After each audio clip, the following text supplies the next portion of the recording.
Hey guys, welcome to day 2. Glad that you were able to join me. I don't know if you guys noticed or not, but I have the world's ugliest sweater on right now, and I had to wear it just for you guys. I mean, there's even shoulder pads in this thing. I don't know if you can tell, but hey, guess what? Go pack, go. I'm telling you, I'm pretty sure the old man that had this sweater probably died in it. I got it at this thrift shop, and I could not pass it up. I mean, look at these cute little footballs. You got to find gratitude in everything, right? So today, how do you guys feel about getting uncomfortable? It sucks, right? Yeah, but it's good. It's gonna push you. It's gonna push you. So today I constructed a divine list of things that you can do to help yourself get out of that comfort zone. It's difficult, and I want to praise you guys for even attempting to get out of your comfort zone because it's not a fun place to be. It's not a fun task to take. It's a good place to be once you get there. So I have written down a list of the things that you can do to kind of help get out of that comfort zone.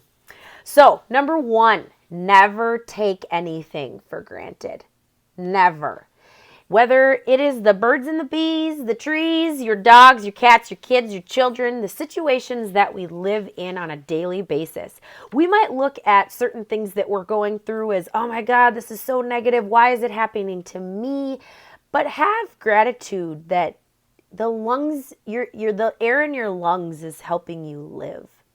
The beat of your heart is helping you carry on and to function and to live a prosperous life. You have so many other things in this world to be grateful for besides the things that we perceive as negative. I know there's a lot of really negative things that are happening in this world as well as to each of us individual. Life is truthfully not about farting rainbows and unicorns. It's really not. And it's there's no rule book to life, but one thing that we can do is live in an attitude of gratitude. I thought you guys might like that one. So number 2, switch up your routine. Switch it up. Because, sometimes when you're in that comfort zone, you just kind of walk about life kind of numb. You walk about kind of numb and you forget the importance of just kind of breaking that routine and seeing the world from another perspective. Whether that's taking a different way that you drive to work or take a different path through your mall that you go to or whatever it might be, just kind of switching it up, walking the opposite direction. Sometimes. I mean, these are things that kind of give you a different perspective and help you bust out of that comfort zone. Number 3, move towards your fears. Dun, dun, dun! That's also a scary one. Often when we move towards our fears, it's because that fear is instilled by our ego. And our ego can be an SOB sometimes. Our ego will try to convince us that we can't. And remember what I said yesterday. I can, I will, I must. I can, I will, I must. I can, I will, I must. It's a great mantra to even say to yourself. If you're going through a moment of disdain or whatever it might be, say to yourself, I can, I will, I must. And you look yourself in the eye and say, I can, I will, I must. Because those fears are a lot of times the things that will help you expand and just help you unlock even more greatness within your soul. All right, number 4. This one's going to be a tough one. It was a tough one for me. Give up control. How do you feel about that? So many times we try to control every single thing in our life. We try to control other people, but you know what? You can't control. We don't have the ultimate control, and especially when it comes to other people. They think different than we do. They do things different than we do. Like they say, there's more than one way to skin a cat, so let's all learn together. So many times when we try to take control so much, suddenly we're in a whirlwind of uncontrol. And it's uncontrollably uncomfortable, but we like the word uncomfortable through this series. But either way, try to give up a little bit of control. Let somebody else take the wheel for a minute and just kind of sit back and observe. Maybe you could give them some pointers of what it should look like or how it should be done. You never know. So, number 4. What number am I on? 5, try something new until it starts to become comfortable. This helps us just kind of teach ourselves a different approach, and ultimately at the end of the day, it's challenging our brain. It's challenging our brain to the positive, because when we start to learn new things, I mean, think about when a baby started walking. Did they stand up once and fall and say, screw this, it's not for me, I'm not ever going to walk again? Hell no! They said, you know what, I fell down, I get back up. I fell down, I get back up. And like Les Brown said, I don't know if you guys know who he is, but he's an amazing speaker. I listened to quite a few of his different things, but Les Brown said that if I fall down, I hope I fall on my back, because if I can look up, I can get up. And a lot of times too, it's not necessarily physically getting up. It's looking up. It's seeing things in a more positive perspective. It's having that mindset that you can accomplish, having the mindset that you can get through things, having the mindset that you can just become better, do better.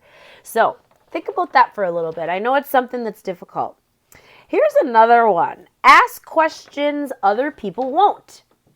That's kind of something that I struggled with for a while, because I'm like, I don't even know what questions to ask. But then I just started to think about the things that made me kind of grow.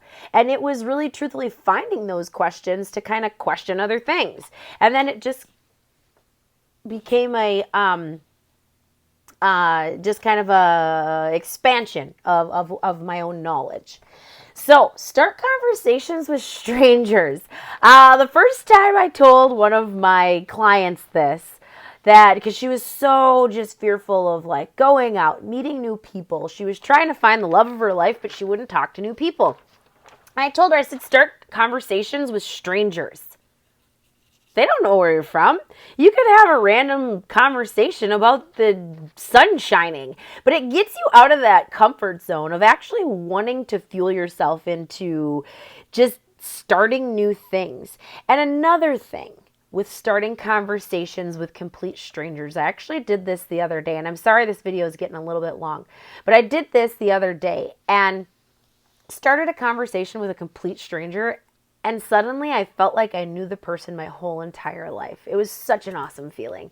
And just the conversation we had, it helped us both kind of grow. So people cross your path for a reason, and don't forget what those reasons are, because many times when we, meet strangers, it's for a purpose, it's for a reason. Either you were supposed to be put in their path or vice versa. So next, agree to do something you normally wouldn't do. So that's difficult too. Again, busting out of that comfort zone. And instead of saying no, say yes for once. Just say yes.